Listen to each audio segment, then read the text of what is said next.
In this video, I'm going to show you 9 steps on how to stop pitching like a UGC content creator and instead show you how to structure your conversations. That way you walk away with $5,000 per month deals as a content creator. And if you're wondering how to find the brands that you can work with on these high paying $5,000 per month deals, I will show you at the very end how to be able to do that. In case we haven't had the opportunity to meet yet, my name is Natalie Draw and I'm a 23-year-old multimillionaire and I'm also married, but I went from being a UGC content creator that was broke and just burnt out, and I was accepting these $50 deals that it didn't even pay my groceries for a week. And then I quickly ended up turning into a multi-six-figure a month content creator. I was making over $100,000 before I even turned 20 each month.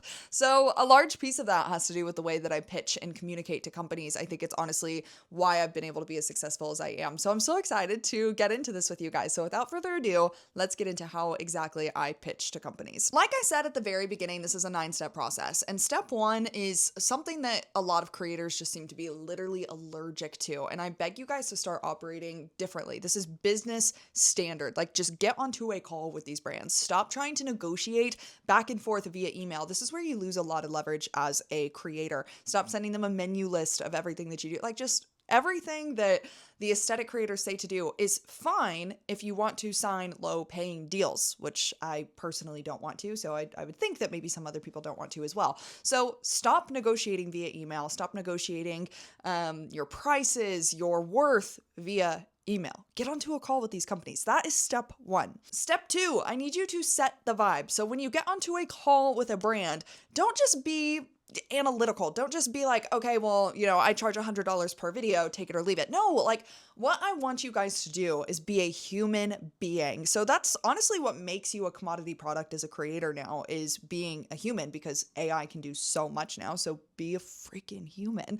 And the way that you set the vibe at the beginning of the call is, again, just be vibey. Ask them where they're from. Ask them how they started their business. Where is their business from? Where are they calling in from? How's the weather doing? Just ask them how they are as a person. Just ask them how their business is doing. If they are the business owner, which they should be if you are getting onto a call with them, let them know how the call is also going to go.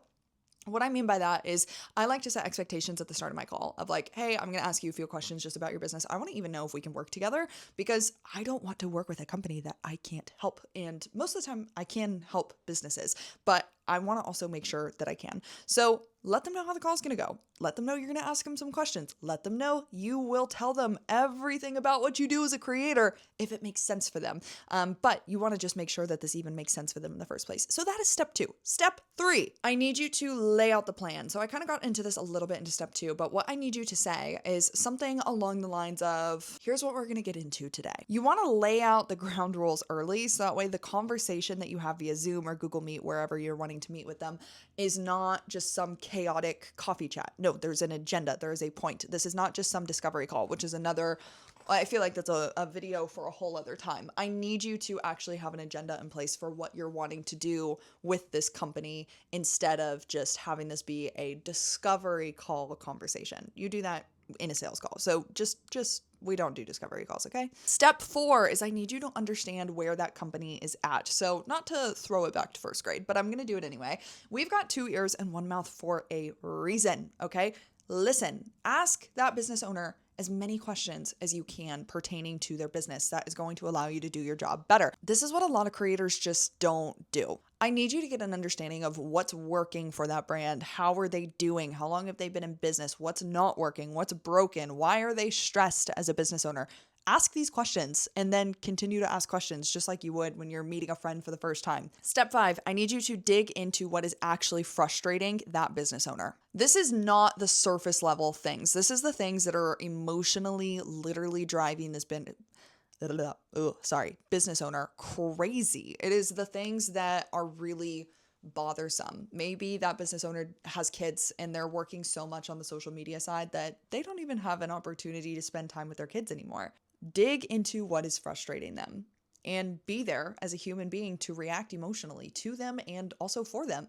I think something that honestly sets me apart quite a bit from maybe some other creators, and I know that there are creators out here that legitimately do care about their clients. I want to be very clear. I know that. But something that I think separates those creators from the rest is the fact that they actually care And why I say that is because we live in this world that is so isolated and connected at the same time, but it's very, very easy to feel lonely, but then also surrounded by a lot of people. So sometimes when I ask these business owners these questions of like, how are you doing? Are you okay? They tell me that that is the first time somebody has asked them how they're doing in months. Okay. So that feeling tends to carry on throughout the relationship, which is part of why I've worked with brands for, upwards of 2 years. And yeah, I think that that's a really big reason as to why I retain those companies, but I digress.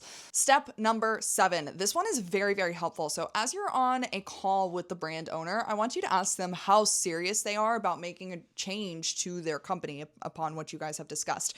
Ask them on a scale of 1 to 10. This is like fairly basic beginner information, and it works. Like it does really, really work. Ask them on a scale of 1 to 10 how serious they are. If they say anything other than a 9 or a 10, ask them why they are not serious. Dive into that why. And if you have to ask them why multiple times, don't be afraid to do it, but understand why they are not serious. And if they're not serious, it's going to be an 8 or lower. So just ask them. Step 8 is where you show her the solution. Now, if you're a content creator and you've made money from creating content for brands, and you did that through just saying, hey, here's all my prices, here's my menu list of everything that I can do. One, I would love to hear from you in the comments. What did you get paid for that? But then also, number 2, there's a very, very, very real reason as to why just now in step 8, we are getting to presenting the offer, which is what you do as a creator. Notice how we went through step 1 through 7 and it had nothing to do with us. It had everything to do with the business owner. It had everything to do with caring about the business owner. Step 8 is the first time that we talk about ourselves. Okay. So step 8 is where I tell the brand what it is I can do as a creator. Now, every creator's got different skill sets, different types of content that they like to create. So lean into that. I'm not going to sit here and tell you what type of content to create. You're absolutely welcome to create whatever you want to, but only offer that solution once you have heard what the brand actually needs. Because I think what a lot of creators will come to realize is that half of the things on your menu list, if not 90% of the things that are on your menu list that you send to them via email, they don't need and they wouldn't benefit from. But because the brand might not be a marketing expert, the business owner might not be a marketing expert, they don't know any better. So it's up to you to use your powers of marketing and content creation for the good of the world and tell them what they need. Diagnose them. Step 9 is going to be clarifying the concern. Obviously, there's going to be some questions or some things that the brands want to go over when it comes to what you have to offer. Answer that calmly. You're a professional, okay? Just ask them and just answer those questions in a calm, professional way, and you're going to do great. That really is all the steps. I guess the last thing is just close the client and accept the credit card and accept getting a contract signed. That is it. That's how I close my deals as a creator. I do not negotiate via email. Even if I get random one-off influencer deals, I do not negotiate those via email. Now, I use email to set up the time and the appointment to be able to talk to the brand owner, duh, of course. But I do not by any circumstances negotiate via email. And if a brand refuses to get onto a call with me, that is not somebody that I want to be working with long-term anyway, because how am I meant to have success with somebody that's not willing to take 10 to 15 minutes out of their day just to answer some of my questions that are in the best interest of their brand? So now that you know how to pitch like a CEO and not a UGC content creator, you need a game plan on where to find these brands. I made a video that shows you step by step how to find the different brands that pay you $5,000 per month per company as a creator. Watch that video next, and I'll see you there.